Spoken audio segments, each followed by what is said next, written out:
Good afternoon. Welcome to the first webinar of Feeding Knowledge project.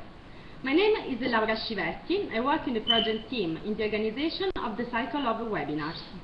Before introducing the speakers, I give the floor to the director of the Mediterranean Agronomic Institute of Bari, Dr. Cosimo Lacirignola, for a short presentation of the main features of the project.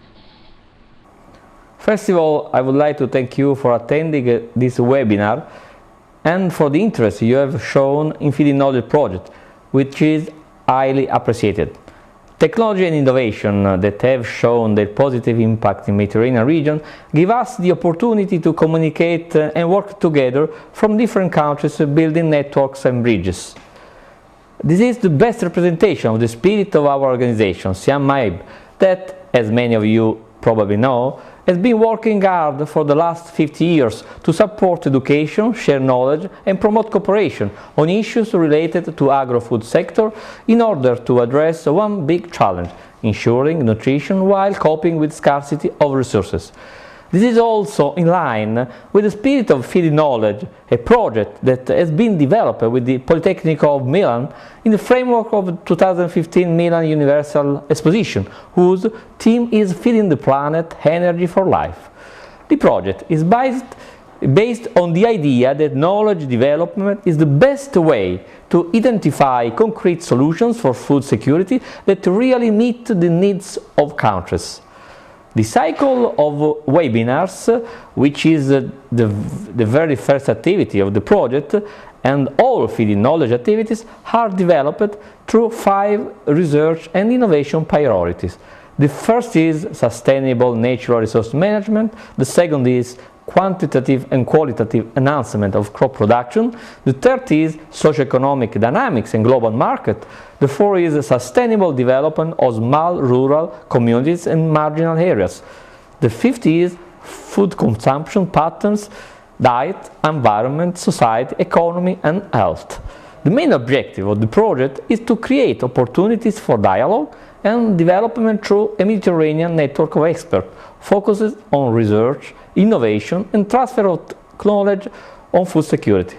The network, open to all researchers and academicians of the region, will work on the identification of best solutions for food security, mainly through the release of white papers focusing on the 5 research priorities.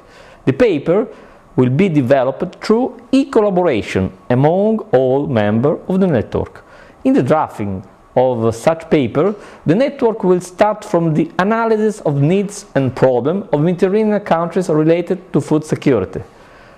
Thanks to these papers, the network will be able to support policymakers in the elaboration of programs and policies to enhance food security and to stimulate a constructive dialogue among Mediterranean institutions. National Extension Service of Mediterranean countries will be involved in Feeding Knowledge in order to ensure the identification of farmer and stakeholder needs to be addressed by the scientific community and to support the transfer of knowledge and solutions. Given the strong collaborative character of Feeding Knowledge, I would like to highlight that this project represents a unique opportunity for researchers and scientists to consolidate their knowledge and enlarge their personal network of contacts to develop new collaboration. Of course, technology will help us achieving this objective. In fact, the network operates through an international technology platform, useful to share our ideas, information, research and news in order to develop new synergies. Before giving the floor to the speakers, let me underline another important activity of Feeding Knowledge that might be of interest of your organization, university and institutions. Our project is supporting the recognition, evaluation, dissemination of best sustainable development practices of food security, a competition that will be launched in March 2013 within the frame of Expo Milan. The call is addressed to policies, technologies, know-how, services and products related to the theme of the Expo. Initiative recognized as best practices will be invited to have an exhibition space during the expositions. Well, it's now time to start the webinar. Thank you again for attending this event Join Feeding Knowledge Network to share your ideas on food security. The first part of today's webinar will be held by Dr. Hamid El-Bilali. The title of his speech is Mediterranean Food Consumption Patterns, Diet, Environment, Society, Economy and Health. Hamid El-Bilali is a graduate in agronomy from the Yaveh Hassan II, Rabat, Morocco. He is currently a researcher and consultant in the Department of Sustainable Agriculture, Food and Rural Development at the Mediterranean Agronomic Institute of Bari. He holds a Master of Science in Organic Agriculture and a PhD in Agriculture and Environment Chemistry. He has been engaged in research, training and cooperation activities relating to the Mediterranean diet, sustainable food consumption and production, typical products, food quality and safety, rural governance and local institutions. Following the two speeches, a question time session is foreseen. Please write your question in the chat box at the bottom of the page on the right, on the screen. The speakers will answer after their speeches. Thank you. Hamid, the floor is yours.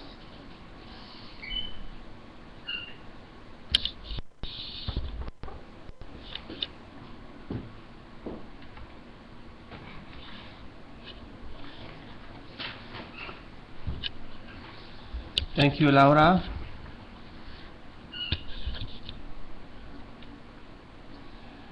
Good afternoon. Ladies and gentlemen, dear colleagues and friends.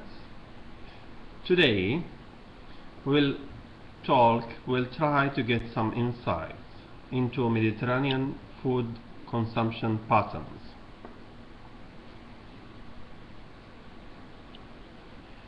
In particular, after having discussing the concept of food security, we will see food consumption and production systems and the relationships that exist with sustainable or unsustainable development.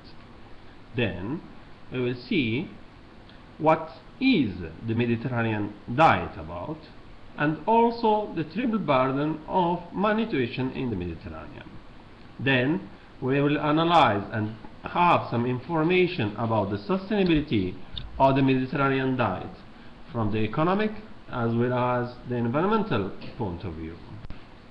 After that, we will analyze food losses and waste in the Mediterranean area, and we will also try to have some information about governance, institutions and policies that are very important if we have to move toward more sustainable food and nutrition. We will end up with some ideas for a regional research agenda on food security. Well, food security as defined by the Food and Agriculture Organization of the United Nations has many dimensions. There is a space dimension, as we can talk about the global food security only when all people have, of course, access to food. But also it has a time dimension, as food security is about, of course, access to food over time. A central concept in the definition of food security is about access. Access should be physical, social and economic. And also in the definition of food security we find also some information about the characteristics of food. So we are talking about food that should be sufficient, so availability is important, but food should be also safe and nutritious. And this links the concept of food security with that of nutritional security. Of course, that food we are talking about should meet the dietary needs, so diet, as we can see, is strongly linked to food security, and should also meet the food preferences for an active and healthy life. we see also from here that food security is linked to health, but it has also social and cultural aspects, as it should be adapted to the population in different countries.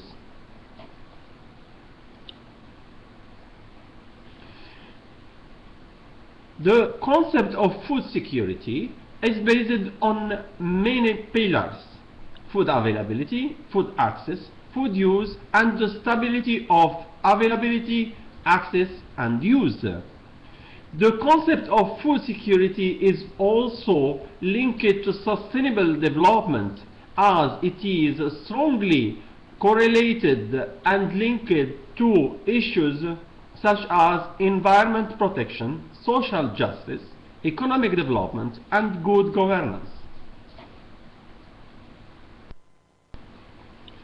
Generally speaking, food security is not a big issue in the Mediterranean, especially, but one should distinguish here between the northern Mediterranean countries such as France, Italy, and Spain, and the southern and eastern Mediterranean countries, where, of course, food security is still an issue.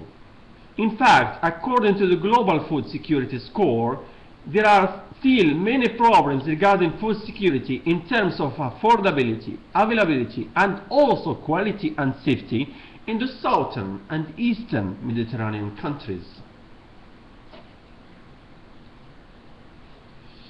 This happens despite the fact that, generally speaking, in all Mediterranean countries, the food supply in terms of dietary energy, so kilocalories per capita per day, increased in all Mediterranean countries, taking into consideration the data from late of 90s to 2009.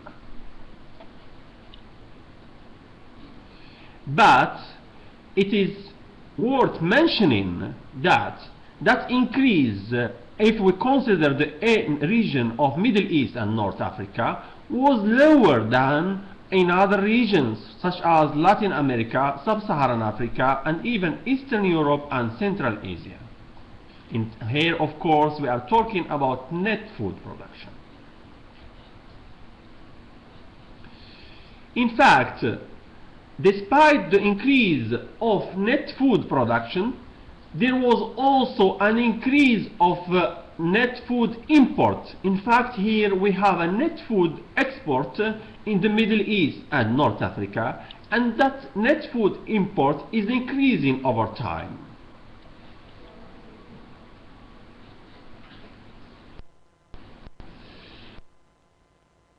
This increase of the net food import happens because the food consumption patterns are driven by many factors, such as economic, technological, psychological, political, cultural and historical, and also social factors. Practically speaking, the food consumption patterns are influenced by population growth, demographic change, changing lifestyles, urbanization, globalization, and also the changes in food availability and accessibility, without forgetting also cultural values, beliefs and traditions, economic factors such as influence and income, and geographical and environmental factors. In fact, it is clear that there were different changes in food consumption patterns in the world at the global level. But one of the most important changes is the increase of animal-based food. In fact, we can see that the consumption of meat, per capita consumption of meat, eggs and milk increased, and that increase was higher than the increase of consumption of plant-based food, that's to say, in our case, cereals, roots and tubers. As a matter of fact, it is well known that with the increase of income, there is also an increase of meat consumption. In fact, there is a positive correlation between meat consumption and income. Now we will try to understand, taking into consideration all these drivers and the changes that happened. How is the situation in the Mediterranean area? And of course, in this case, we are talking about the Mediterranean diets. The Mediterranean diet is characterized by a high consumption of plant-based, low energy and lowly processed products, that to say cereals, fruits, vegetables, and the low consumption of animal-based and highly processed products such as meat. But the Mediterranean diet, as it was recognized by UNESCO in November 2010 as an intangible cultural heritage of humanity, is also characterized by a specific and special focus on biodiversity, seasonality, and also on the use of typical and traditional products, without forgetting some social and cultural characteristics of the Mediterranean diet, such as frugality and conviviality. Of course, we are talking about an area where there is a huge diversity, and the Mediterranean diet pyramid takes in consideration also that, in fact, the diets should take into consideration the cultural beliefs and also the religious ones.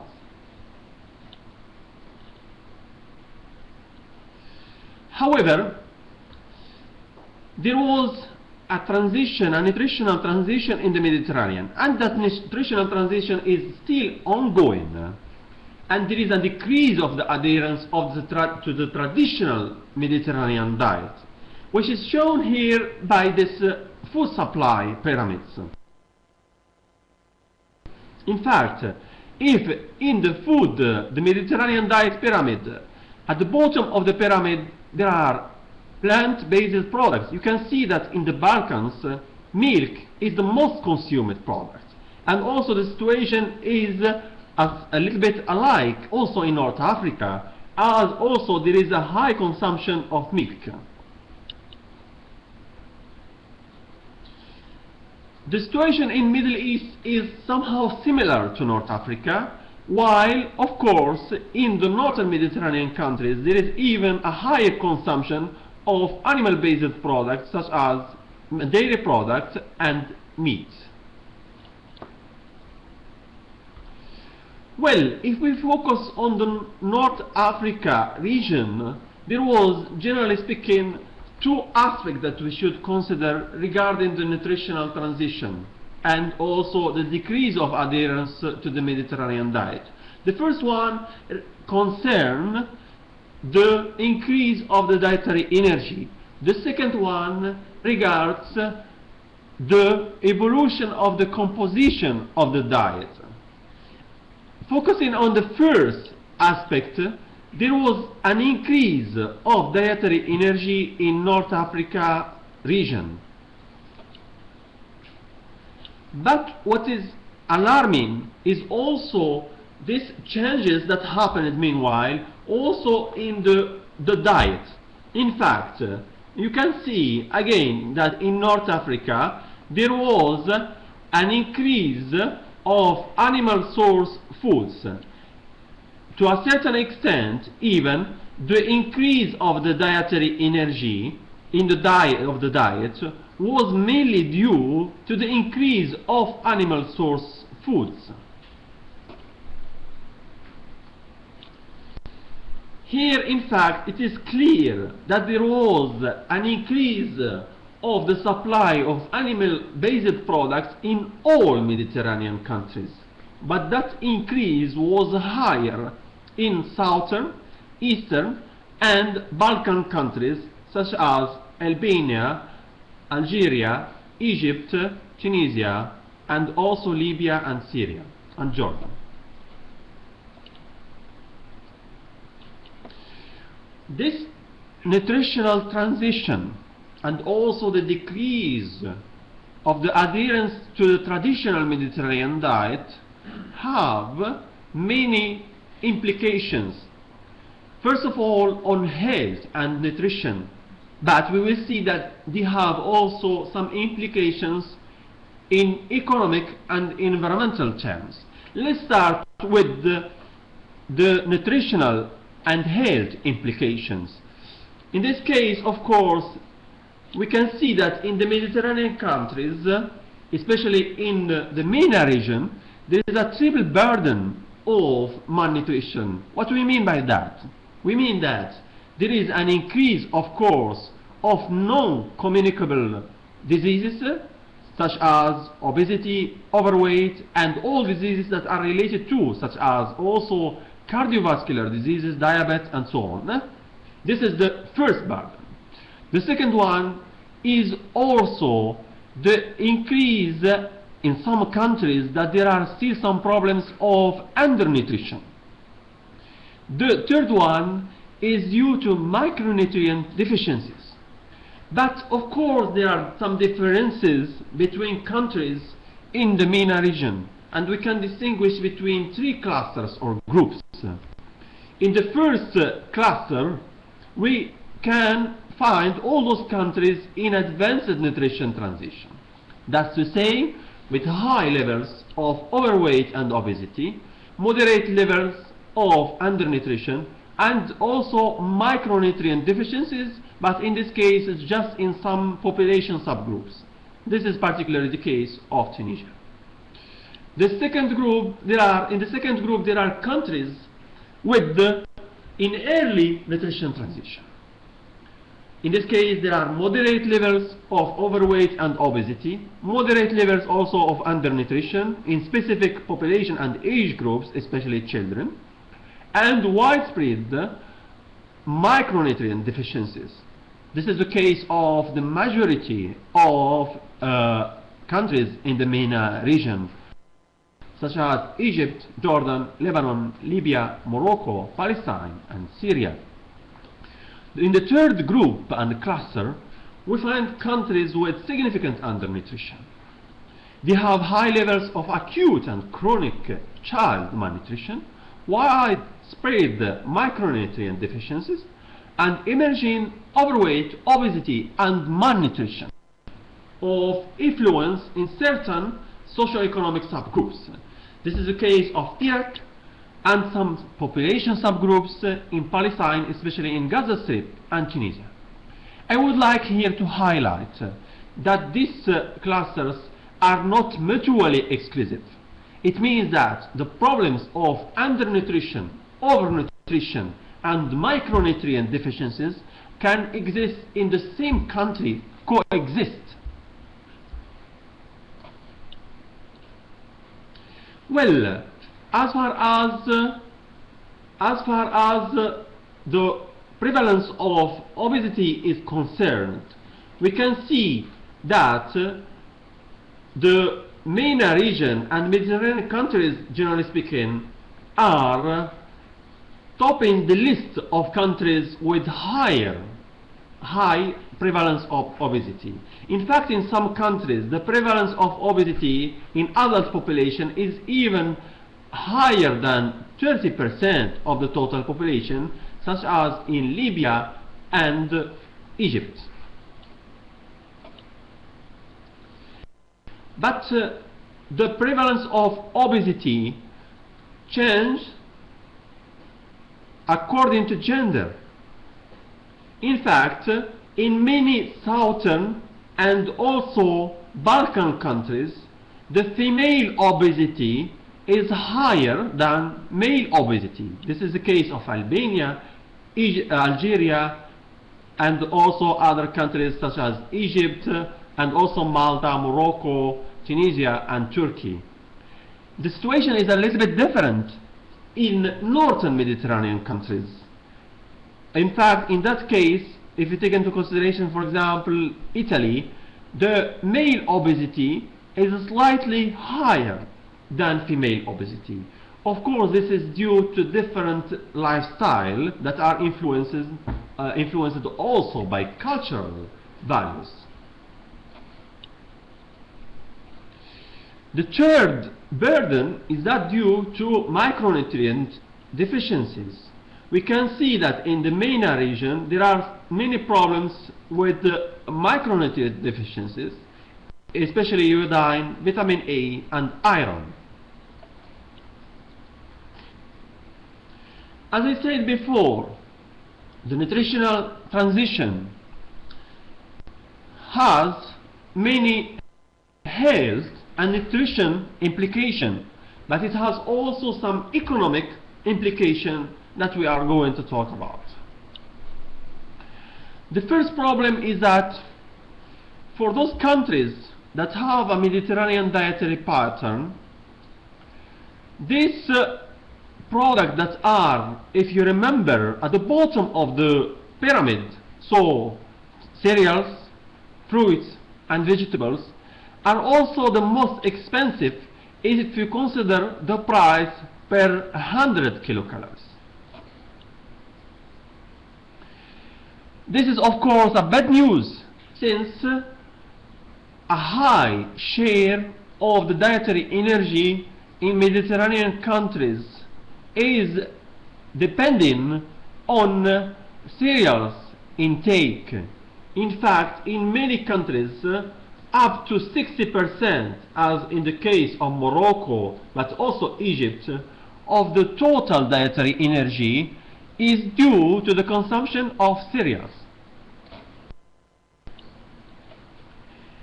But the bad news do not end here, because if we look at the FAO Food Price Index, we can see that the cereal food price index of course cereals increased more than that of animal-based products, such as meat and dairy products. This is, at least to a certain extent, due to the fact that large amount of cereals has been, during the last years, diverted to the production of biofuel, especially in developing countries. But if we consider not only specific categories of products, but whole food consumption and the whole food spending, we can see that, generally speaking, the food consumer price index is higher than the overall consumer price index in many countries, especially developing countries, including those of North Africa and Middle East. This is, of course, a problem, especially this increase of cereals prices is a problem especially for countries of North Africa. In fact, we should keep in mind that among the top world importers of cereals, the 10 top world importers of cereals, there are 3 North African countries: Egypt, Algeria and Morocco. Considering the case of Algeria, we can see that even with the best harvest, as it happened in 2012, about 59% of cereals consumed in the country are imported. This transition in and also changes in food consumption patterns, and especially the increase of animal-based food, increased even the import and also the bill that is due to the import of cereals.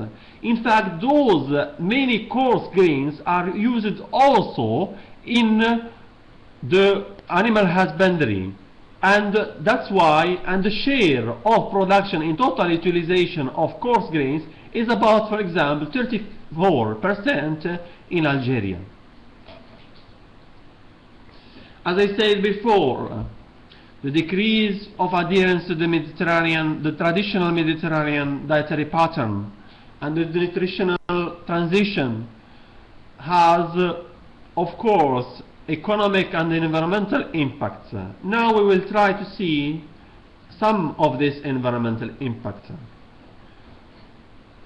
One should consider that anyway it has been scientifically proven that those products for which is recommended a higher consumption in the traditional Mediterranean dietary pattern, that's to say plant-based products such as cereals, fruit and vegetables, have a low footprint, either in terms of ecological footprint, water footprint, carbon footprint and also nitrogen footprint. In fact, if we consider the water footprint, we can see first of all that there are some differences between the different regions in the Mediterranean. The water footprint of consumption, of food consumption, is higher in the North Mediterranean with respect to the Balkans, Middle East and North Africa. And this is of course due to the higher consumption of animal-based food. But what is surprising is that the water footprint in North Africa is higher than that of the Balkans, which is of course alarming considering the water scarcity in the North Africa region. There is also another issue that should be highlighted. We can see that in all countries the total water footprint of consumption is higher than the internal water footprint of consumption, and this is explained by the fact that all these countries are net food importers. In fact, the water footprint of consumption is mainly due to the consumption of agricultural products. On average, about 91% of the total water footprint of consumption is due to agricultural product consumption in the Mediterranean. Our analysis showed, detailed and more specific analysis, showed that in countries such as Bosnia and Italy, about half of the water footprint of food supply is due just to the consumption of two categories of product, meat and milk.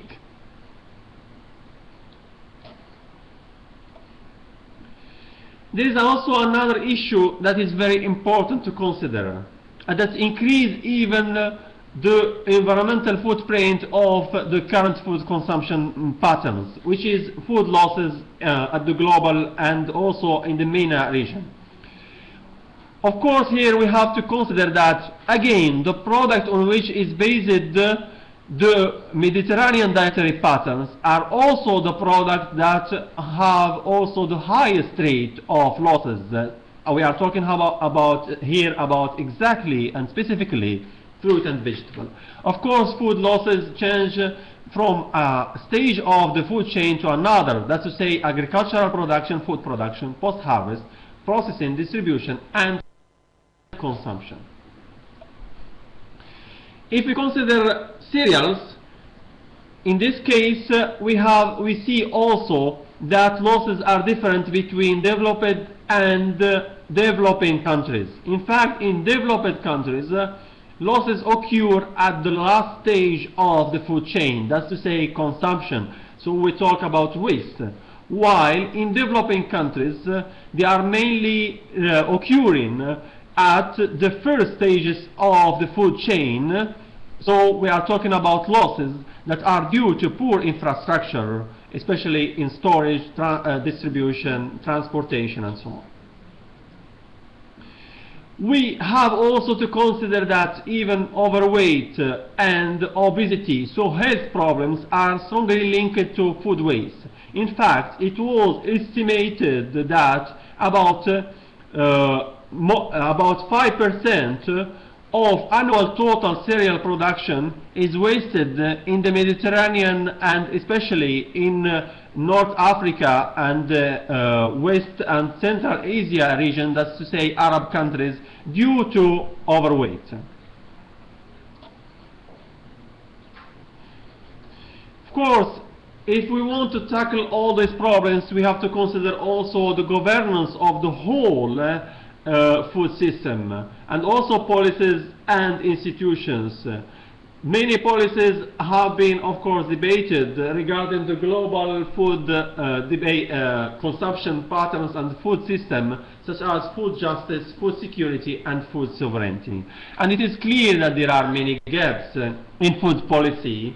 And of course, that also there is one fact that the global and also regional food system governance is shifting. This is due to processes such as liberalization, globalization, but also to the influence of media and retail sectors. One of the aspects that put at risk the whole food system is concentration in the food market, as is shown by the share of modern distribution in the Mediterranean food market. Of course, all these issues and problems and challenges we have been talking about lead us to consider that a regional agenda for research and action is needed, because these problems cannot be addressed by single countries. This research agenda should put as an objective the increase of adherence to the traditional Mediterranean diet, and should deal with issues such as health and nutrition, society, culture and lifestyle, economy, agrobiodiversity and environment. Main topics in that research, in such a research agenda, should be diet, nutrition and health, environmental footprint of food consumption, food economics, food cultural asset and social capital, food system governance and food policies. Of course, the research agenda should also address some cross-cutting issues, especially the sustainability, and adopt also a holistic and also multidisciplinary approach. So it should address problems such as the sustainability of the current Mediterranean diet, food losses and waste, and also the cause of obesity, and food and gender, without forgetting, of course, methods and indicators for food and nutrition security that are more specific to the MENA and Mediterranean region. I would like to thank you for your attention, and at the same time I seize this opportunity to thank all my colleagues, especially Roberto Caponi, who is also the reference person of this research and action priority, and also my dear colleagues Philip Ders and Gianluigi Cardoni for their valuable contribution.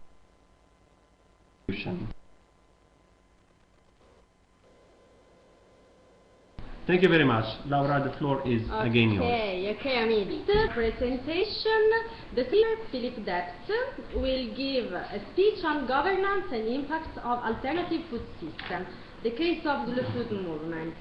Philip Debs is graduated in agronomy at the Lebanese University in Beirut. He is currently working in the Department of Sustainable Agriculture, Food and Rural Development at Mediterranean Agronomic Institute of Bali. He holds a Master of Science in Organic Agriculture and is a PhD candidate in Agri-Food Economics and Politics at University of Bologna. He has been engaged in research activities related to the participation of Italian organic companies in international fairs, to the impact of the food movement on farmers and rural communities, the Mediterranean diet, and sustainable food consumption and production. Philippe, the floor is yours.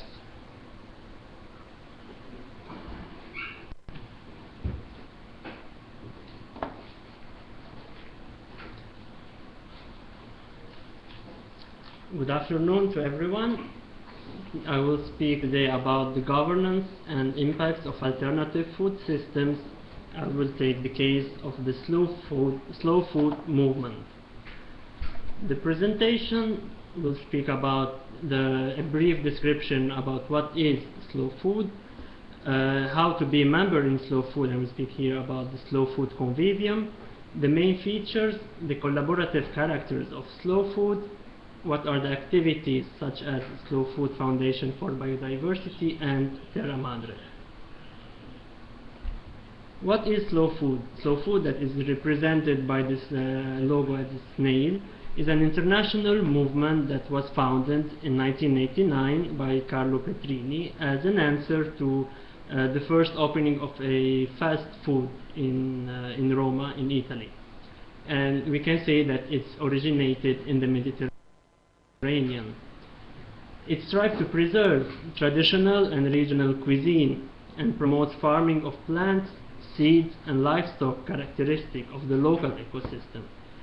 Slow food have a lot of projects, events and activities that are applied in all around the world and at all levels. The main goal of the movement is to protect the right to taste. And slow food is doing that by preserving the traditional food products that are almost extinct, raising the awareness of the pleasures of eating, and here we enter in the social aspect like the sharing of a meal, taste education, and then the paying attention to traditional agricultural methods and techniques, among other initiatives of slow food. The slow food movement touches on important aspects that keep local community economies vital. In particular, slow food is locally grounded through its goal of maintaining the viability of locally owned businesses such as restaurants and farms. And at the core of the movement, we have the concept of territory. Slow food emphasizes local distinctiveness through the connection to the specificity of a place, and it's expressed by traditional foods and way of producing and growing produce such as wine, cheese, fruits and vegetables. How to transfer the ideas and activities of slow food to our regions and areas? We have to be a member in a convivium. Convivia are local slow food chapters that are made up of individual slow food members that can be producers, artisans, co-producers, researchers, students, journalists, activists, etc. And each convivium is unique because we are speaking about a region, a city, or a country.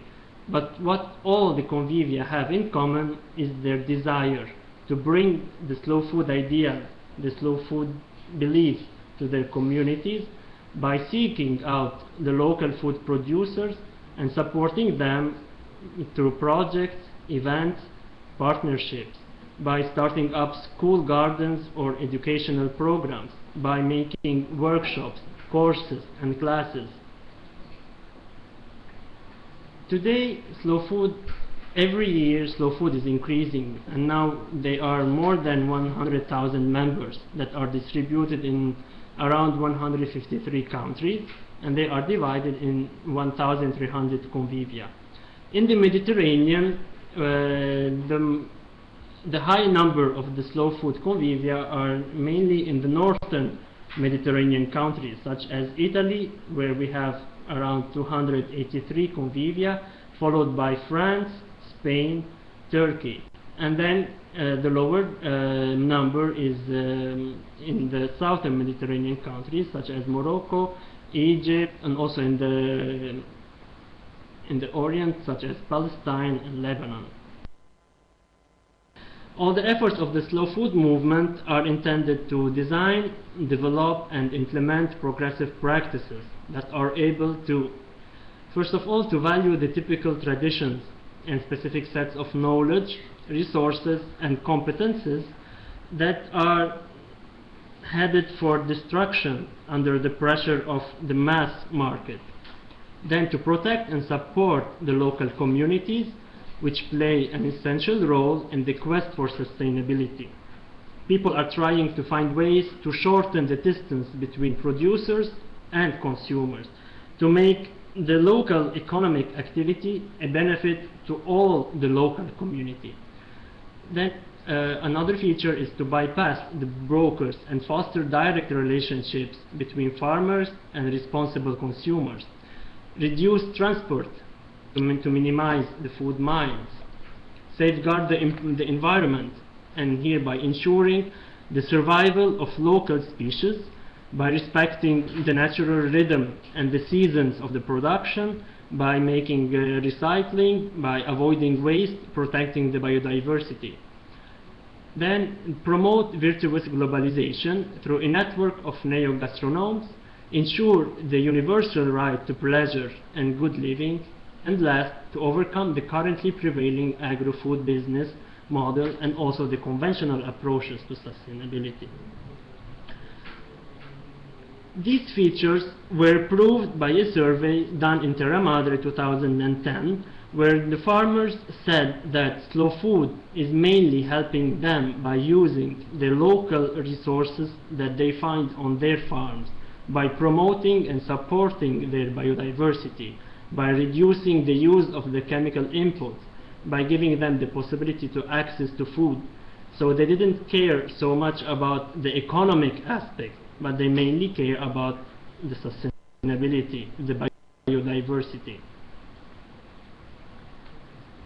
Slow food is a collaborative enterprise. It's not a mainstream or traditional enterprise. And the collaborative characters of slow food are: it's more balanced, democratic, and broader governance systems. Slow food is a network of a network, is a hyper network that fosters alternative ways of production and consumption, and which are at the same time innovative and traditional. Innovative because they present a real feasible alternative to the prevailing socio-economic paradigm, and traditional because they are based on cultural heritage of local communities.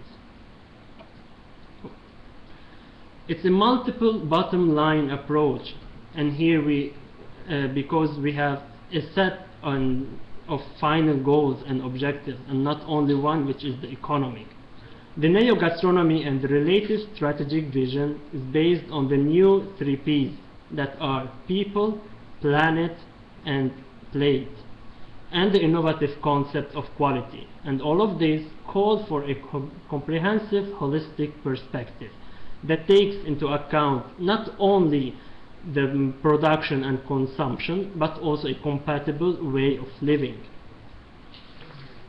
Real and sustainable quality requires the care for the environment, for the people, and for the community in which producers and co-producers are embedded. Furthermore, it requires also education, passion, and time. For example, here we speak about the University of Gastronomic Sciences, the Slow Food Foundation for Biodiversity, school gardens that are mainly in Africa, the partnership between Terra Madre and Lingua Madre, etc. And it's also a cohesive stakeholder engagement. The slow approach redesigns the strategic connections amongst the local players, which are the producers, co-producers, cooks, local authorities, students, teachers, and so on. And they are all involved in a new economic pattern that is capable of creating values for the different stakeholders: a higher remuneration for the producers, lower prices and better quality for the consumers, better raw materials for cooks, and stronger community, and a cleaner environment for the local authorities, and so on. And through its projects, for example, we have the Arc of Taste, Presidia, and Città Slow, which is the Slow City, the international network of cities where living is easy. The movements strengthen the human, social, and cultural capital in the local global community. The last feature of the collaborative enterprise is the fitting into the environment. The short supply chain located in a specific terroir is perfectly embedded in the social, natural, cultural, and institutional environment. for example, the earth market. And then the Presidia, that should not be considered as initiative to promote luxury and expensive food, but as a driver to support the local communities and environment-friendly daily foods. The main principles of slow food are good, clean, and fair. Good, that means that the food should taste good and give pleasure to the consumer. Clean, it should be produced in a sustainable way. And fair, food producers should receive a fair compensation for their work they do. One of the activities of Slow Food is the Slow Food Foundation for Biodiversity that was founded in 2003, and through its projects that are applied in more than 50 countries, focused on the developing countries and foster a sustainable agriculture that respects the environment. In these projects we have the Arc of Taste, Presidia, and Earth Market. The Arc of Taste is its aim is to identify and catalog quality food products that are at risk of extinction throughout the world. In the Mediterranean, Slow Food is helping to preserve about 440 products in Italy, 93 products in Spain, and so on. And these products are mainly dairy products, cereals, and also fruits. Presidia help the artisans producers to preserve their traditional methods, and it sustains the quality production at risk of extinction. In the Mediterranean we have 15 Presidia in France, 10 in Spain, and lower in the southern Mediterranean countries. The earth markets are places where producers and co-producers can directly meet and exchange the local goods. We have 19 earth markets in Italy, 2 in Lebanon, and 1 in Turkey. The last example of slow food activities is the Terra Madre, or the Mother Earth. That is a worldwide event that gives a voice to small-scale farmers and producers, and brings them all together in one place where they can share their information, speak about their problems, about their food system, and also to exchange knowledge about the globe. It started in 2004, and this year it celebrated its 5th edition. Day after day, the Terra Madre family is growing and is organizing also different activities in order to keep the good, clean, and fair quality. Terra Madre give voice and visibility to the rural food producers, raise their awareness, sustain their ability to work under the best conditions. All this is for our good and also for the good of the planet. Thank you for your attention. Okay, thank you, Philippe, for your presentation.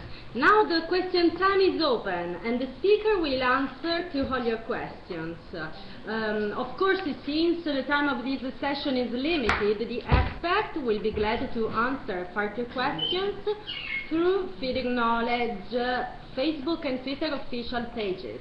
Of course, you will shortly receive a link to these pages. Thank you. Okay.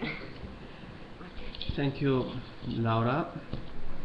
Thanks to everybody for the interesting questions, and also a number of questions that shows clearly that you have had a high interest in this presentation.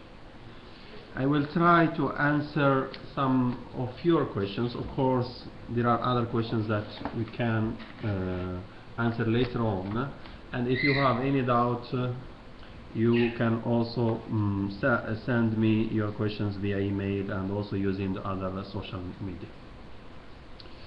Well, first of all, I would like to say that there were some, let's say, questions regarding methodological issues. The first issue that we would like to talk about is the quality of data. The data that we are using, the data that you have seen in my presentation, are mainly taken from international organizations, websites, and secondary data, of course, of those international organizations. This has been done for a specific reason, because we do believe that the quality of data is very important, and for that reason, and also because when we use data from international organizations, since they have been calculated using the same methodology, so even if there is in that case an error, it should be the same for all countries, so that comparisons can be made without any problem. And of course also this is an advantage of using international organizations data, is that we can make comparison anyway.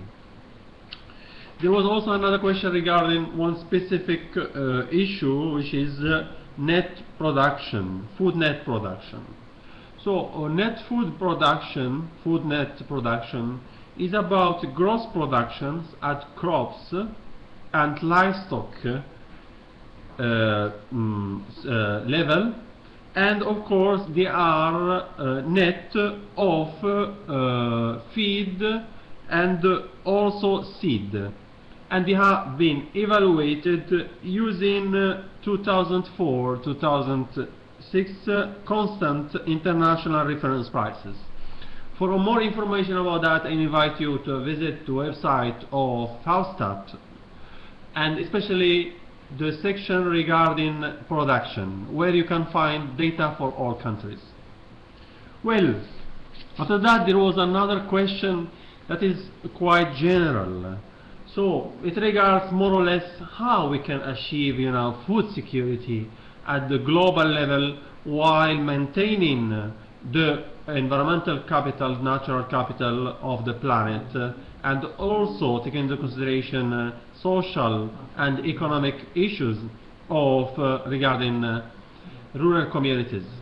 There is no one size fits all. There is no business as usual solution. There is no simple solution. The issue of food security has been tackled for decades, for many years, and there are still some problems with food security. But what is sure and what is clear nowadays, that food security cannot be solved just by increasing food production. That is just a part of the story. Food availability is just one part. As I explained in my presentation, food security is about also food accessibility and food utilization, without forgetting, of course, the stability of availability, utilization, and also accessibility.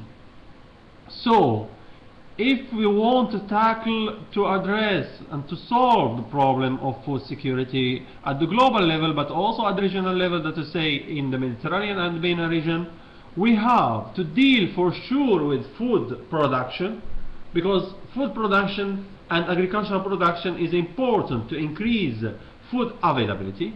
But we have also to allow at least people, and especially not only people, some countries, that as we have seen, they have a net food importers, to have access to food, and also some subgroups in those countries that spend sometimes even 70% of their total household budget on food, to have access to food. Because the issue of food security for sure should be addressed at the global level, because governance of the global food system is important, but it should be also addressed at national level. We need policies and regional level, because we need policies that increase the food availability, so agricultural policies that increase the food accessibility, social programs, for example, especially of the poorest to the poorest of the poor, to have access to food.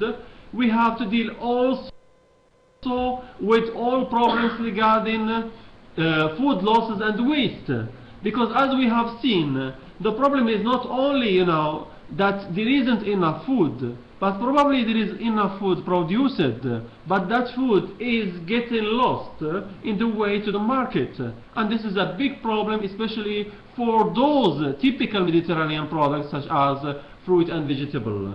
So we cannot have only very simple solutions to address the problem of food security in a sustainable way. And that's why we need a holistic approach, we need a cross-disciplinary approach to address that. Of course, this, at least in part, can be solved by and here I'm moving on to another question about the fact why we have these contradictions in the Mediterranean. We have a good typical and traditional dietary pattern, diet, that has been recognized by UNESCO even as a model for a sustainable lifestyle. But at the same time, we have so many problems of obesity, of non-communicable diseases, and so on. As I explained, the fact is that there is a difference between what is recommended, the diet that is recommended, so the Mediterranean dietary pattern, especially the Mediterranean diet pyramid, and the current food consumption models, the current food consumption patterns. Because there is a low adherence to the Mediterranean diet in Mediterranean countries.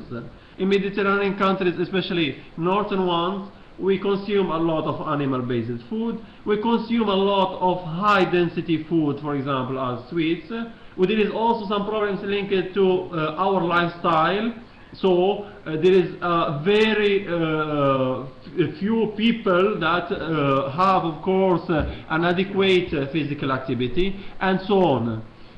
So the idea is that we have to promote sustainable diets.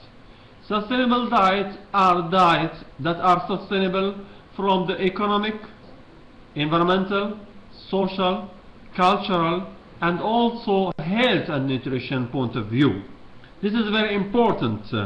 And of course, here I move again to another question. If we have to export the Mediterranean dietary pattern, no, nobody is talking about exporting the Mediterranean dietary pattern. Probably we can export some Mediterranean dietary Mediterranean products, typical Mediterranean products, but nobody is talking about exporting a dietary pattern, because a dietary pattern is linked to many factors, as we have seen together.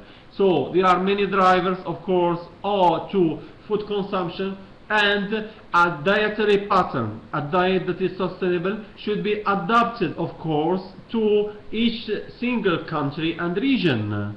So even in those countries, for example, the question was about Sub-Saharan Africa, there are again some products that can be used in order to have a good dietary pattern that can be recommended to the population, that is accessible, that is environmentally sustainable, that is culturally and socially acceptable, and that is also affordable for those people. So based on local and typical products in those countries. As I said before, there are many problems probably for that reason that this project is important, because we have an opportunity, of course, to address with a concerted and shared effort some problems, some common problems. And one of the problems is that regarding the modern food system, and also the high power that many multinationals have, also the high consumption of junk food. As I said before, this is not a very simple question and simple issue.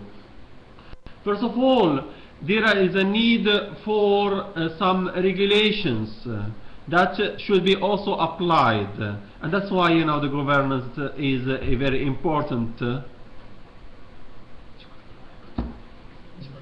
Ok, sì, il video, ok, vedi qui. Okay. Sorry, I thought that there was a problem, but no, it seems it is not, which is a good news. Sorry again. So what I was saying is that, of course, there are many problems, and there is a high power of multinational. There is a problem of high consumption also of junk food and so on, and this cannot be addressed without also some adequate and appropriate policies.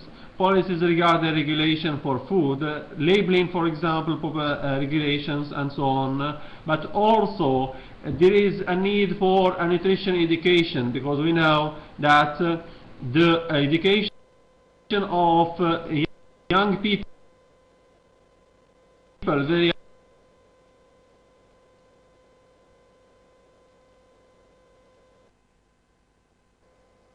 young people and the female is very try to answer some. So another question regarding the fact is who are the countries that have a highest adherence to the Mediterranean diet?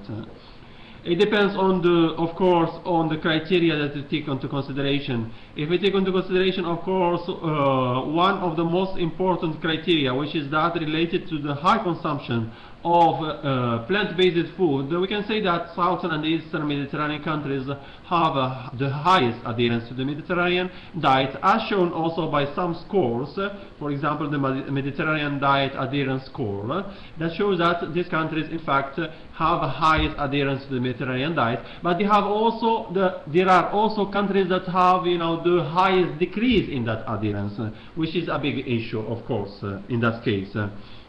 And of course, there was also another question regarding the fact that the diet is not, of course, fluid in these Mediterranean countries. I think that I already answered this question by explaining that there are many factors that we should take into consideration, and there are many problems that we should tackle if we want to increase the Mediterranean, the adherence to the Mediterranean diet, and also the sustainability of the current food consumption patterns. Thank you for your attention. Okay, Philippe? Yeah, two questions. Okay. Well, I will answer for Elena Tarnavsky, that which said that do you have a publication on the outcomes of the farmer's value? I'm doing my PhD research about slow food, and that it will be finished in 2 months. I don't think someone before did a survey in Terra Madre to get the opinions of the farmers about slow food. So maybe in the next few months it will be a publication from my PhD. The second question is, do you think the slow food products are more healthy? And here we are speaking about less contamination. And I think it's more healthy for the human and also for the environment, because as I said before in the presentation, the slow food is helping the producers to use less the chemical inputs, to improve their biodiversity, to use the local resources that they have on their farm. And here we are speaking about less contamination. The last question is, do you think the higher price of slow food compared to the conventional ones impacts this from the market, especially in the developing countries? You are right, the slow food products are higher in price than the conventional, but here we are speaking about giving a fair price to the producers. And that's why it's more higher, because also we are talking about an added value of the product, which is more healthier, more tastier. And slow food is more working in the northern Mediterranean countries, as also in the presentation I said that there are many presidia and convivia in Italy, France, Spain, and they are lower in quantity in the southern Mediterranean countries and also in Lebanon, Palestine. I'm sure that in the future slow food will be increased in number in these countries in order to give better food for the population. Thank you. Okay. Thank you, Philippe. I remind you that for further questions there are the Facebook and Twitter official pages. Let me briefly thank the two speakers of today's webinar, Hamid and Philippe. Thank you very much for your presentation. And of course, thank you all for attending this event. Before closing, we remind you that this webinar was just the first of a series of periodical events devoted to food security. We really hope that you will retain the main spirit of our line conferences, in which we value collaboration and reciprocal exchange of ideas. Soon you will receive an update on Feeding Knowledge next activities. The next webinar will be held on January 22nd, and it will be focused on sustainable natural resources management, featuring Professor Pandizuruli as keynote speaker, followed by a speech of Dr. Gaetano Ledisa. Hope to see you soon. Bye bye, thank you again.